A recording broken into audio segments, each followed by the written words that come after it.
Недетский разговор. Или как устами младенца решаются проблемы в масштабах страны. Владимир Путин встретился с воспитанниками центра «Сириус».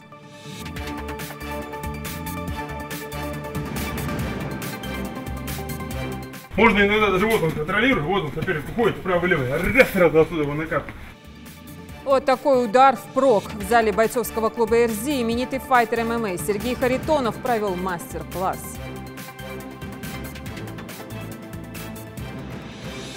Судьи всех уровней республики, Ингушетии отдавали силы, знания, опыт, обеспечивая верховенство закона. В судебном департаменте прошла отчетно-выборная конференция судей.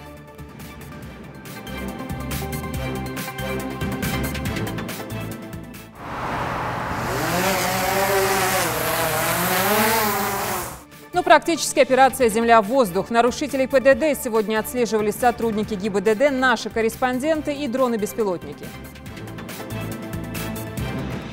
Есть такие ямы, где машина начала ждет, а милиционер машина бегает, хрен ждать ждет, как ждет.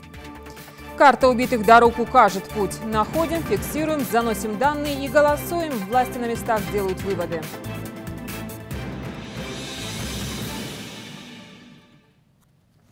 Здравствуйте, это новости 24.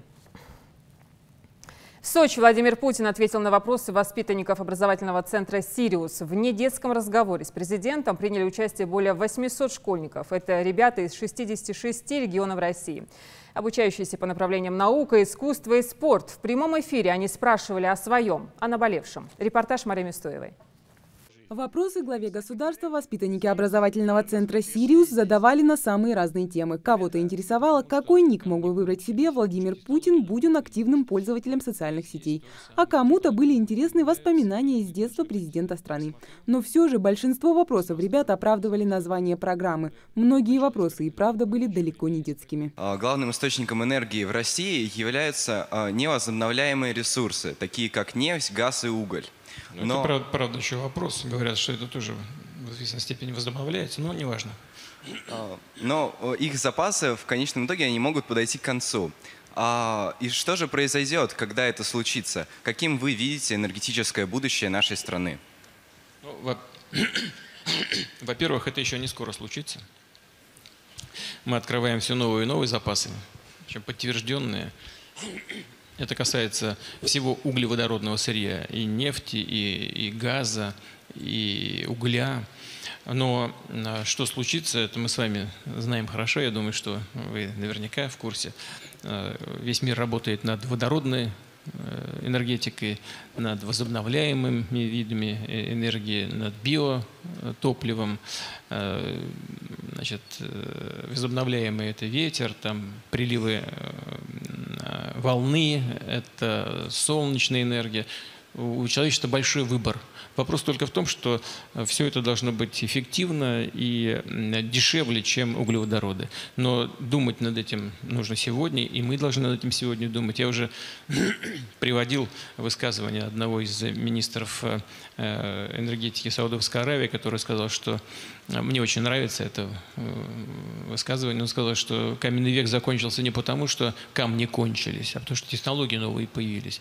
Вот и здесь то же самое. Технологии новые появляются, и мы должны быть на гребне этого прогресса. Мы должны об этом думать уже сегодня, готовиться к этому. Но мы этим занимаемся достаточно активно по очень разным направлениям. И надеюсь, что тогда, когда это будет востребовано, мы в полном объеме можем включиться. А вот Кирилла из Москвы интересовало, насколько наша страна готова к невероятным прорывам в области биотехнологий. Это одно из ключевых направлений развития в ближайшее время, наряду с цифровыми технологиями, с искусственным интеллектом. Я очень рассчитываю на то, что специалисты, работающие в этой сфере, они в полном объеме реализуют те задачи, которые перед ними стоят. Мы всячески будем этому помогать. Я уже упоминал о том, что у нас целая система грантов и поддержек есть. Ну, кроме текущего финансирования соответствующих академических институтов, вот эти мегагранты, в том числе, там связаны с биологии, с биоинженерией и так далее, и так далее. Вот я же не специалист, я не перечислю все подряд. Основные принципиальные и наиболее перспективные направления исследований. Но я встречаюсь с этими людьми, встречаюсь не часто, но регулярно. У нас существует целое управление в администрации президента, которое занимается этим, поддержкой науки. Мы создали соответствующие фонды поддержки грантовой. Всячески будем отслеживать. Вот академик там когда-то говорил, да, что если 20 век был веком физики, 21 будет веком биологии. Вот так оно, похоже, и происходит. Также ребята следят и за политическими и экономическими новостями и изменениями в стране. Например, Шамиль из Липецкой области считает, что одним из основных направлений в стране на сегодняшний день является сельское хозяйство. И решение проблем в этой отрасли должно быть первостепенным. Эта проблема, она очень важна, является и для животноводства, и для растениеводства. Нам нужен свой материал, изначально семенной. Вот это нужна своя начальная база, потому что мы очень многое, несмотря на большие, хорошие темпы развития сельского хозяйства, мы все-таки продолжаем зависеть от завоза племенного скота и от приобретения семян. Вот это то, на что нужно в ближайшее время обратить особое внимание. Помимо серьезных вопросов, касающихся развития страны, ребят интересовали и другие темы. Например, мнение Владимира Путина о документальном фильме Оливера Стоуна о нем или события, повлиявшие на жизнь президента. А один из воспитанников центра спросил о том, насколько тяжело управлять страной, и хотелось бы Владимиру Владимировичу на один день стать не президентом и провести свободно это время. Знаете, я считаю себя обычным человеком. Правда, работа, которой я занимаюсь, обычно не назовешь, естественно, в силу определенной специфики. Но все-таки я живу нормальной, обычной жизнью. Просто есть определенный уровень нагрузки, конечно, и такой моральной, психологической, и физической. Но все-таки я живу нормальной, обычной жизнью. И тогда, когда есть, то есть не тогда, когда есть время, а я выстраиваю график своей работы таким образом, чтобы у меня находилось время и на, не знаю, на какое-то там творческое развитие, на то, чтобы музыку послушать, спортом позаниматься, со своими друзьями пообщаться. Я специально выделяю на это время. Но я привык так жить еще задолго до того, как стал президентом. Для меня мало что изменилось. Экология, инновации, развитие собственных производств в разных сферах, спорт, культура, наука. Вопросы ребят касались разных сфер жизни и деятельности россиян. Среди этих ребят и юные ученые, и танцоры, изобретатели, спортсмены. По словам главы государства, само название образовательного центра оправдывает себя. Это место сбора талантливых молодых людей, ярких, как звезда Сириус. Владимир Путин выразил сожаление, что из-за ограниченного времени не смог выслушать каждого из ребят и пожелал успехов и удачи юным дарованиям. Марина Мястоева, Новости 24. М1 челлендж. Битва в горах. Файтеры начали заезжать в республику еще накануне. Гости расположились в бизнес-отеле «Магаз». Именитые бойцы смешанных единоборств со всего мира уже прошли акклиматизацию в Горной Ингушетии и практически все время проводили в тренировках. Напомню, в главном бою за пояс чемпиона в легчайшем весе сойдутся Маусур Евлоев и Павел Ветрук. Осталось мне согнать, буквально уже немного, потому что, в принципе, я уже это начал делать где-то за месяц до боя, сгонку веса. Ну а в Магасе прошла пресс-конференция и официальная церемония взвешивания бойцов перед турниром М1 челлендж 81 битва в горах. Репортаж нашего корреспондента. 12 зрелищных и интересных поединков ждет всех любителей смешанных единоборств на турнире М1 Challenge 81 битва в горах. А перед этим участники главных поединков, организаторы и представители Минспорта отвечают на вопросы журналистов. Первое слово традиционно за президентом Федерации М1. Вадим Финкельштейн отметил, что Ингушетия становится вторым домом для проведения турниров по смешанным боевым единоборствам. Это, конечно, событие особенное, потому что это юбилейный, 25 лет как Ингушетии, и мы работаем 6 лет вместе, и вы знаете, я живой свидетель, как за эти 6 лет Ингушетия просто развивается, сколько открылось новых стадионов, новая арена, новый хоккейный, да, сколько больниц, сколько всего. Вот я реально каждые полгода приезжаю примерно сюда, я просто удивляюсь, каким темпом все растет здесь и развивается. И это все благодаря, конечно, администрации, президенту Мирзбеку Агиевичу, что вкладывает столько сил, здоровья в спорт, в здоровье, во все. Поэтому я от души хочу поздравить всю Ингушетию с 25-летием и пожелать только всего самого хорошего, чтобы вот этот темп, он только увеличивался, вот этого развития. Также в беседе с журналистами участники главного поединка вечера Сергей Харитонов и Джеронимо дос Сантос лестно отозвались друг о друге. Ну а в конце слово взял наш земляк Моусер Евлоев. Меня это нисколько не смущает. Они все были и старше, и опытнее меня. Я, в свою очередь, постараюсь показать тот бой, который вы все ждете. Я очень тщательно и долго к этому готовился и никоим образом не упущу свой шанс. А дальше то, ради чего все собрались – церемония взвешивания. Все спортсмены в отличной физической форме. Традиционно бойцы сходятся с соперниками в поединке взглядов, который считается для спортсменов психологической проверкой. В поединке 77 килограммов сойдутся наш Хамзат Сакалов и боец из Франции Шарль-Анри Тюнгли. Оба спортсмена уложились в вес и настроены только на победу. Обещают показать красивый поединок. Я знаю, что Хамзат, он выступает дома, у него есть плюс в то, что публика за него, он у себя дома. Но я тоже приехал не проигрывать, я тоже покажу хороший бой, как и он, что это будет тяжелый бой, и я тоже отдам все, что у меня есть, чтобы выиграть, но планы, как его выиграть или что, у меня нету никаких. Вот у меня то, что был первый этап, это пройти взвешивание, я сделал свой вес, и я прошел этот этап, и теперь остается завтра, я покажу хороший бой. В весовой категории 84 килограмма на весы вышли Ахматхан Аздоев и Альберто Варгас. Боец из Испании решительно настроен только на победу и намерен нанести первое поражение ингушскому файтеру. Тренировался в зале у Чинто Мардило. Он очень хорошо готов, очень сильно заряжен на бой. Хочет показать хороший бой и выиграть в этом бою. Несмотря на то, что за плечами у Павла Ветрука почти в 3 раза больше боев, чем у Моусера Евлоева, к этому поединку спортсмен готовился несколько месяцев. Проходил акклиматизацию в соседнем регионе. Для бойцов это титульный поединок, который станет одним из самых главных в карьере. Нет лучшей мотивации на красивый и зрелищный бой. Я могу сказать, соперник достоин, уважение к нему, потому что дошел до претендентского звания. Вот. Очень приятно биться на этом турнире, так как, естественно, это будет 25 лет Ингушетии. Очень приятно, что меня позвали на такой турнир, сделали главным событием. Я приехал сюда за победой, поэтому я ни в коем случае не буду отступать и буду подтверждать звание чемпиона. Соперник неплохой, очень опытный, выдающийся ударник.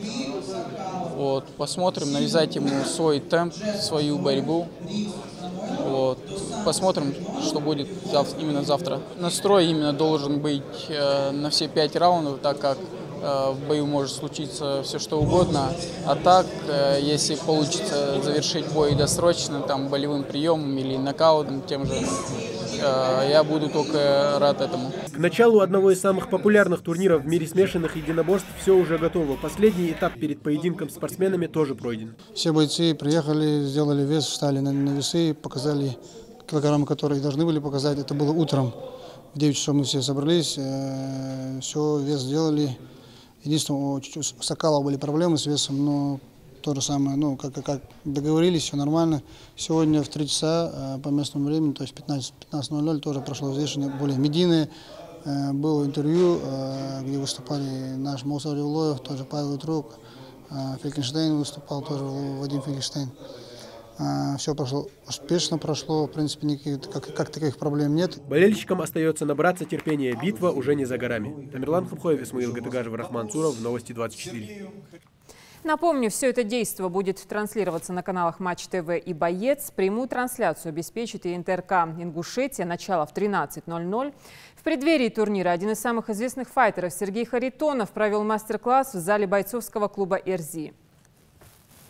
Сергею Харитонову предстоит непростой бой с Мандрагором, а перед этим легкий разогревочный мастер-класс для ингушских ребят. Набраться опыта от мастера смешанных боевых единоборств для ингушских файтеров дорогого стоит. За каждым приемом Сергея и спортсмены наблюдают, затаив дыхание. Либо это голова, либо это шея, либо может даже плечо. Можно иногда даже вот он контролирует, вот он теперь уходит вправо-лево, раз сразу отсюда его накапывает. Мастер-класс начинается с ударной техники. В мире смешанных единоборств Харитонов давно уже известен прекрасной техникой ведения поединков в стойке и четко поставленным ударом. Это очень большой опыт для нашего клуба. Сергей показал очень хороший мастер-класс. Был виден его профессионализм. Все ребята оценили, были довольны. Научили для себя много новых приемов. И постараемся воспользоваться этим приемом в бою. Профессионал своего дела пришел, показал, поднял нам хоть немного, но уровень поднял. Приемы, направленные на ударную технику, лишнее преимущество для борца в смешанных единоборствах, делится Сергей Харитонов. Начинающему спортсмену нужен пример для подражания и возможность перенять опыт. А среди ингушских спортсменов таких личностей немало, отмечает спортсмен. Я когда был сам маленьким пацаном, когда к нам в зал приходил кандидат в мастера спорта, мастер спорта, мы на него смотрели с открытым ртом, да. То есть это для молодежи очень, я думаю, такой, наверное, какой-то стимул, когда они видят спортсмена, которого они вчера видели по телевизору. То есть приятно, когда ты передаешь, вот показываешь что-то, и ребята впитывают, и они запоминают, и то есть для себя даже что-то вот это открываешь. Мне, честно говоря, нравится очень после соревнований. Я вот езжу по регионам, даю мастер-классы, и просто общаюсь даже с детьми. Это очень большое дело, потому что если не мы, то кто это будет делать, да? И я очень рад, что если я передам, и хотя бы несколько человек, ребят, они что-то запомнят и не будут делать ошибки, которые делали мы когда-то. Сегодня для развития практически всех видов спорта, в частности смешанных единоборств, в нашей республике есть все условия. Яркий пример – и этот клуб, который функционирует уже не первый год и известен далеко за пределами республики. Молодежи нужно лишь желание заниматься спортом и стремление к победе. Многие ребята его видели только по телевизору, и все знают, какой он хороший боец, интересный, хороший ударник. И для нашей молодежи, для наших ребят, которые выступают, которые начинают выступать в ММА, для них это большой плюс. Это им очень интересно, и они с таким восторгом слушают. Поездка в Ингушетию уже третья для Харитонова. И это именно то место, куда хочется возвращаться снова и снова. А ингушский народ – один из самых гостеприимных и дружелюбных, отмечает именитый боец. Ну, я в Ингушетии уже не первый раз на самом деле. И был и на битве в горах гостем, и когда-то в 2001 году здесь выступал. То есть здесь первую машину я выиграл здесь, в Ингушетии. Время развивается, и я смотрю, что республика развивается. И вообще здесь как бы такие залы, то есть раньше такого не было. Сергей Харитонов выйдет на свой очередной поединок на турнире М1 «Челлендж. Битва в горах». А уж поддержку спортсмену в Ингушетии окажут самую активную. Индира Манкива, Исмаил Гатагажев, Рахман Сюров. Новости 24. Обращаем внимание на то, что въезд в Джирахский район от поста Алкун в день проведения битвы в горах будет осуществляться только по билетам. Со стороны Северной Осетии безбилетников будут разворачивать на посту Изми. Все туристические маршруты закрыты. С 1 июня 2018 года все районные суды будут рассматривать уголовные дела с участием присяжных заседателей. Это касается тяжких и особо тяжких преступлений. Значимость вносимых изменений отметил Юнусбек Евкуров на отчетно-выборной конференции, прошедшей в Магасе в судебном департаменте республики. Репортаж Индиры Манкиевой.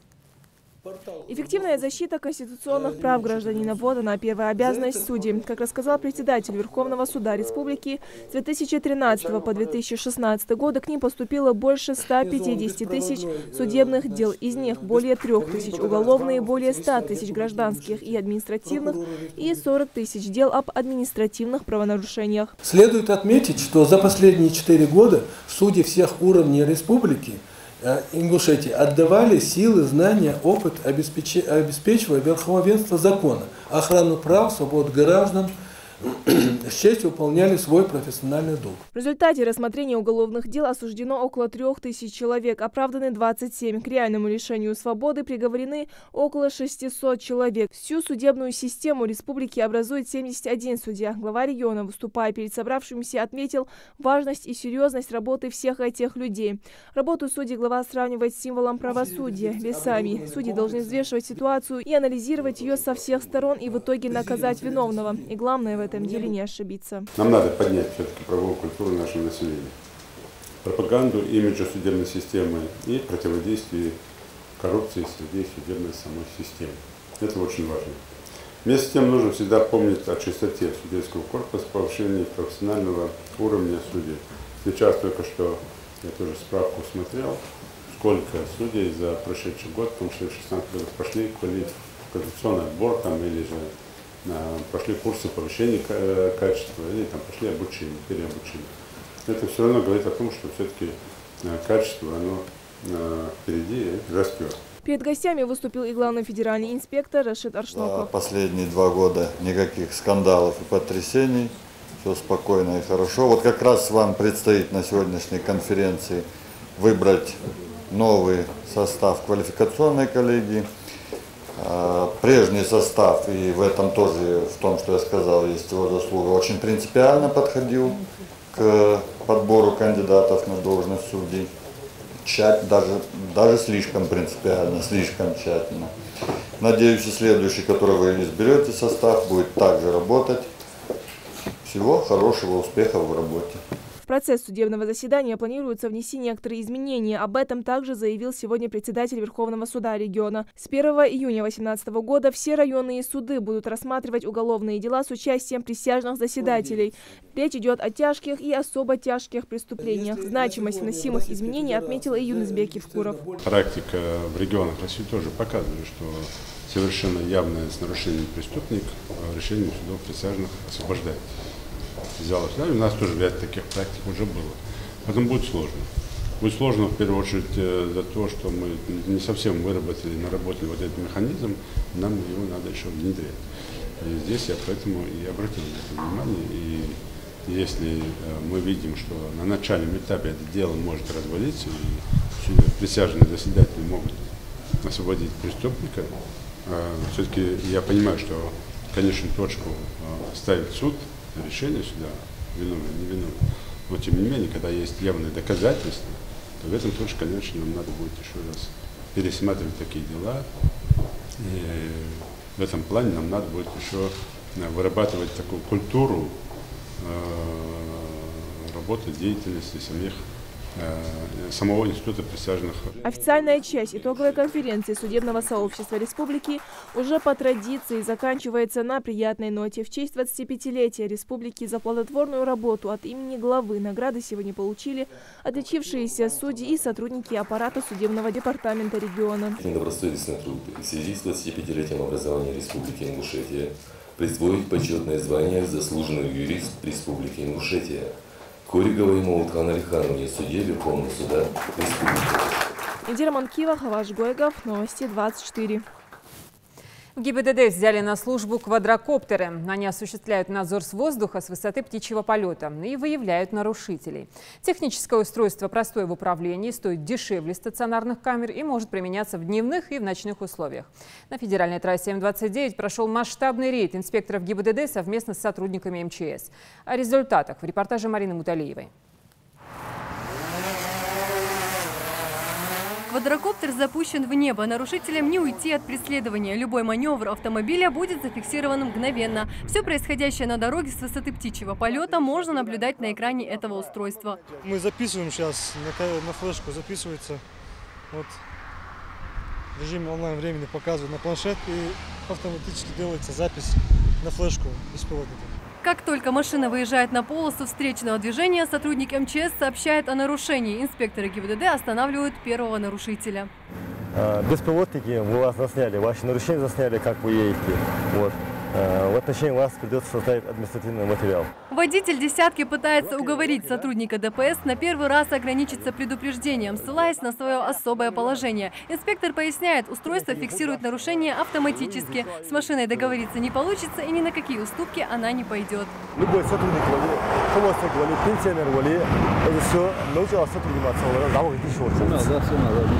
Водителю тут же выписывают штраф. За пересечение сплошной полосы он составляет 5000 рублей. За час инспекторы зафиксировали всего 2 нарушения. Но не стоит обольщаться, отмечают стражи порядка. Ближе к обеду нарушения участятся. Если он в течение 20 суток, если оплачивает данный штраф, в течение 20 суток, он может оплатить половину штрафа суммы 2500. Если после истечения 20 суток, он оплачивает полный штраф.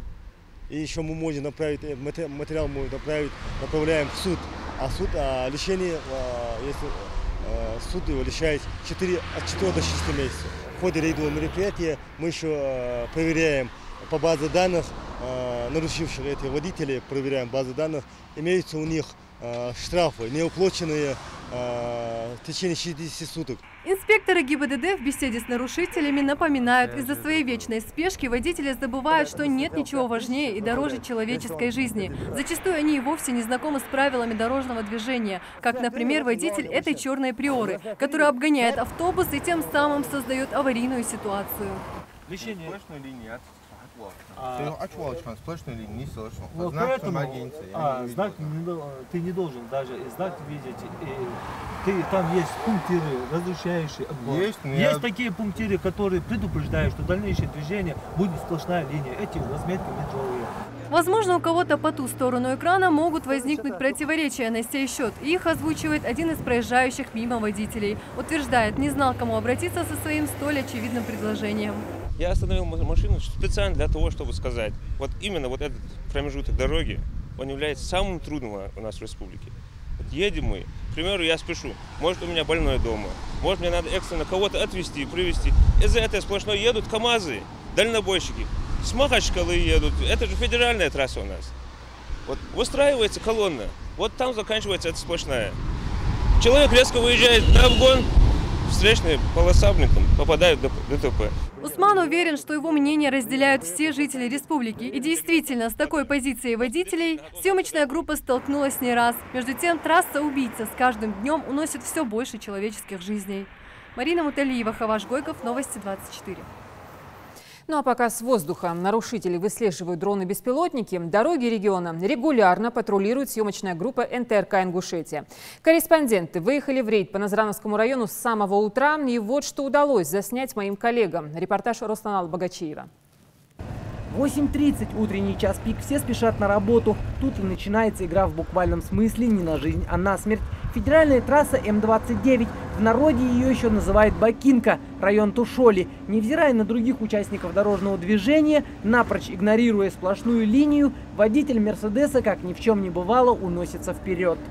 Выходит на обгон, нарушая правила дорожного движения, выезд на встречную полосу, пересекает сплошную линию.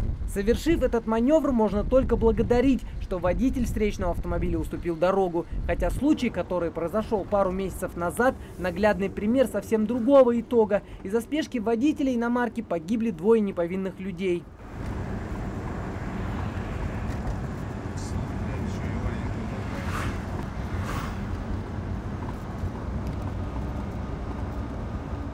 Еще один лихач, та же самая трасса М-29. Белая иномарка на огромной скорости совершает опасный маневр. 358. Ситуацию на дорогах региона накануне подробно обсудили на президиуме регионального правительства с участием главы. Юнсбек Евкуров поручил выставлять дополнительные посты на аварийно-опасных участках, принимать самые жесткие меры в отношении нетрезвых водителей, четко определить участок дорог, где чаще всего происходит ДТП. Вы все равно пытаетесь свести, да, это важно. Важно, там должно быть там и это, знаки, и дорожные, там, и пешеходки. Основная причина ДТП, 2 основные причины, особенно с смертельным исходом, это выезд на полосу встречного движения и превышение скорости. Что одно и другое, оно все равно превышение скорости. Так нет? Он же на полустречном уже выходит, там, превышая скорость. Если бы вы там нарисовали бы мне, показали бы основные вот эти причины, и население в том числе показали бы, мы бы тогда выдернули это все и сказали бы, где нужно работать. В том числе вы сказали Назрань, Магаз. Ну нарисуйте на слайде, покажите мне. Вот эта дорога, вот здесь у нас больше всех аварий. Причина. Крутой поворот, отсутствие видимости. Или мешает вот этот ларек, или вот эта заправка. То есть выявить места и конкретные, в чем причина. И тут уже докладывать в своем конце в плане, для чего я говорю, что вы планируете делать. Что именно на этом месте у нас постоянно, сколько я сейчас помню, аварии происходят где-то там в районе Тушоли. Постоянно это происходит. Под Газику, на спуске. Постоянно. Но там нет поста. А там надо выставить пост. И не просто выставлять пост, а создавать там все, драконовские меры там создать для всех водителей, которые превышают скорость на этом участке. Поэтому разберитесь с этим вопросом. Изучите. И вот это все надо выявить. Наша съемочная группа решила провести свое скрытое патрулирование в Назранском районе. Только за час времени в объектив видеокамеры попало порядком 10 нарушителей.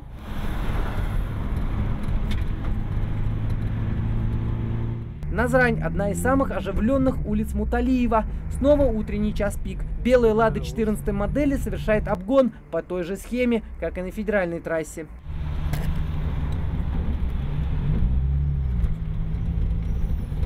Пешеход – такой же участник дорожного движения и также должен соблюдать ПДД, одно из которых – переходить дорогу в положенном месте. Но, видимо, женщина решила перейти дорогу там, где ей удобно, подвергая свою жизнь опасности и создавая аварийную ситуацию. Кто-то нарушает, спеша на работу, а у водителя «Газели», судя по спешке и нарушению разметки на дороге, может сложиться впечатление, что молоко прокиснет. Проезд на запрещающий сигнал светофора в утреннее время – самое частое нарушение. Красный горит, но, видимо, только не для этих водителей.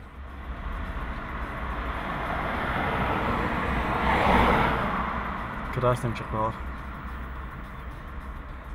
Только в первой половине этого года в регионе зарегистрировано 90 ДТП, в результате которых погибло 30 человек. Пострадало 145. Сотрудники ГИБДД проводят рейды раз за разом. Научиться на ошибках своих или чужих, видимо, никто не утруждается. Руслан Албогачиев, Мадина Пугоева, Султан Булгучев, Рахман Цуров. Новости 24. Глава Ингушетии дал поручение соответствующим органам выяснить на месте обстоятельства и причины ДТП, произошедшего накануне в Чебаркульском районе Челябинской области. Он также поручил организовать доставку тел погибших на родину, их родственникам оказать необходимую материальную помощь. Напомню, трагедия произошла на федеральной трассе. Разбилась целая семья из 5 человек, направляющаяся из Казахстана в Ингушетию. И это уже второй подобный случай за год. 20.07.2017 года, 19:00 на 1798 километре автодороги Москва-Челябинск 57-летний житель Республики Ингушетия, управляя автомобилем «Газель», при повороте налево через полосу встречного движения в месте, где это разрешено, не убедился в безопасности маневра, не оценил расстояние и скорость движения грузового автомобиля во встречном направлении, в результате чего совершил столкновение с автомобилем «Вольво» полуприцеп под управлением 54-летнего мужчины. В результате дорожно-транспортного происшествия водитель и пассажир 20-летний подросток от полученных травм скончались на месте происшествия. Пассажиры 50-летняя женщина и 15-летний подросток скончались при транспортировке в больницу. Несовершеннолетний пассажир, 10-летняя девочка в тяжелом состоянии находится в больнице. Известно, что данная семья ехала из Казахстана домой в Республику Ингушетия. Укажи участок для ремонта. По такому принципу реализуется проект Общероссийского народного фронта «Карта убитых дорог». Благодаря содействию неравнодушных жителей удается оперативно решить насущные проблемы. В данном случае одной из главных бед на Руси. Репортаж Мадины Пугоевой.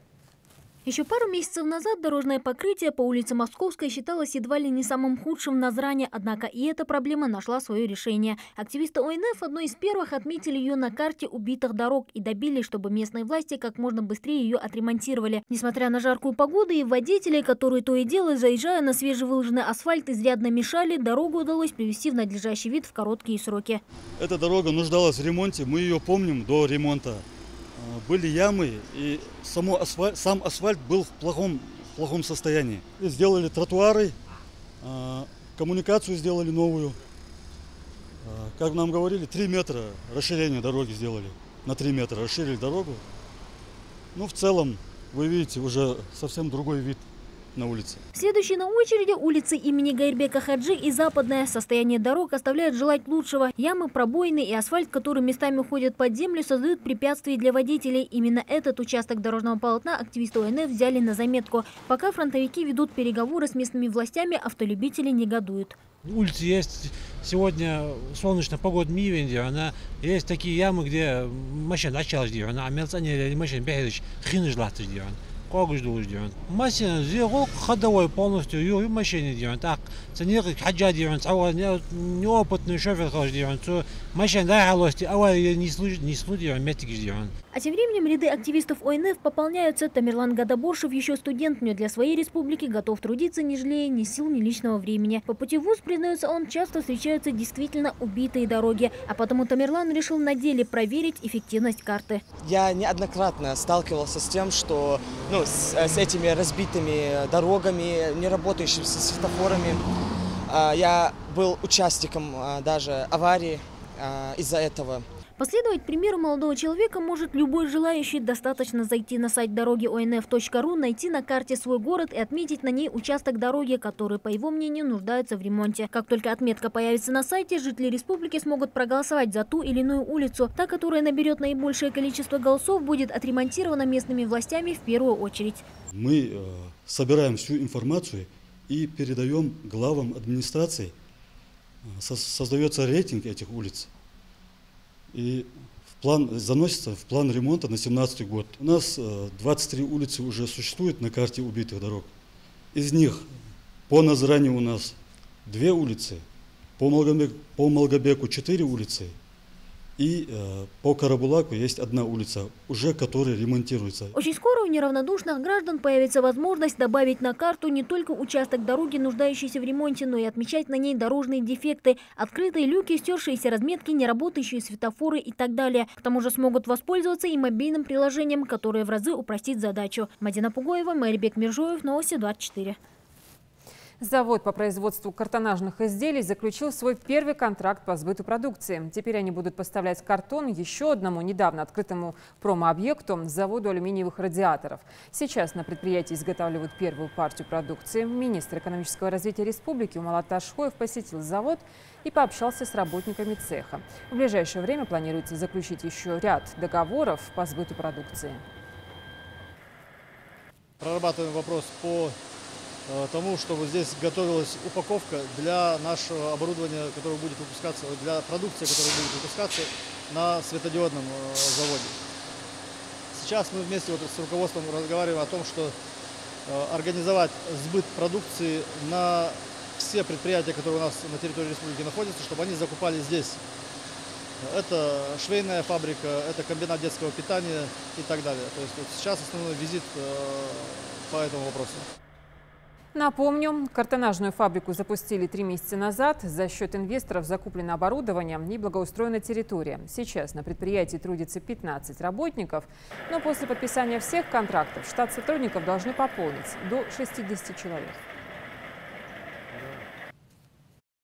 На данном этапе мы произвели уже порядка, наверное, 100 тысяч готовой продукции, реализовали. Сейчас производим заказ для потребителей. Значит, у нас идет 4-клапанный гофроящик, это стандартная упаковка, и упаковка сложной высечки. Это лотки, вот коробка под сад-гигант есть. Мы планируем с ними работать. Также для светодиодных ламп мы разрабатываем упаковку типа футляр для упаковки ламп. Оплата имущественного, земельного и транспортного налогов, получение ИНН и регистрация в личном кабинете. Эти и другие услуги теперь доступны и для жителей Джейракского района. Здесь открылся территориальный отдел налоговой службы. Инспектор будет работать в будние дни с 9 утра до 6 вечера в здании Джейракского районного совета. Всего за месяц работы в ТОРМ обратилось свыше 50 человек. До этого за получением налоговых услуг жителям горных сел приходилось ездить в Назрань. Чаще всего жители обращаются для оплаты налогов. Это налоги на транспорт, имущество, землю. Также мы предоставляем услуги для получения ИНН, подключения к личному кабинету граждан. Буквально на днях узнал, что у нас в Джейракском районе открылась налоговая служба. Раньше людям для решения элементарных каких-то вопросов, чтобы там оплатить свои налоги транспортные или какие-либо еще, приходилось ездить в Назрань. Поэтому для населения это благо, теперь решать свои задачи стало легче. Поставлять только качественное топливо. Ингушнефтепродукт от Роснефти сейчас в авангарде. Рынок сбыта разрастается, покупатели приезжают из ближайших республик и закупаются именно у нас, что говорит о чистоте товара. Кроме того, компания «Роснефть» инвестирует в строительство в регионе важных социальных объектов. Подробнее в сюжете Марии Мистоевой. Главная цель – качество. Эти слова можно назвать девизом компании «Роснефть». Качество топлива, продукции в их магазинах и объектов, которые строятся при финансировании нефтяного гиганта. Здесь пытаются придерживаться самых высоких европейских стандартов. В нашем регионе «Роснефть» представляет предприятие «Ингушнефтепродукт». Основной целью нашего предприятия, безусловно, является это поставка качественного топлива, качественной продукции на территории Республики Ингушетия. Для достижения этой цели наше предприятие расширяет свою бытовую сеть, планомерно наращивая и увеличивая автозаправочные комплексы, оснащенных торговыми площадями, кафе, мойками и станциями технического обслуживания. Ингушнефтепродукт работает с 2010 года и реализует моторные топлива в розницу через собственную сеть и мелкооптовым потребителям с нефтебазы. Батырбек Хамедханов вступил в должность генерального директора совсем недавно. 2017 год для него и предприятия в целом ознаменован большими планами. На территории нашей республики планируется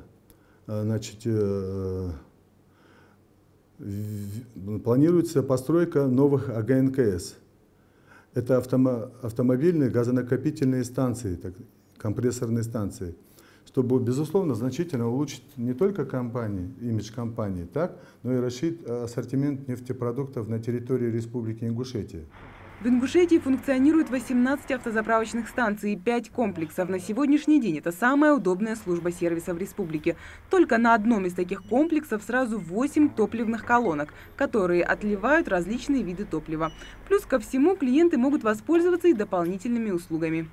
У нас на заправке есть магазинчик, есть. Сейчас вот открываем новое кафе, есть мойки.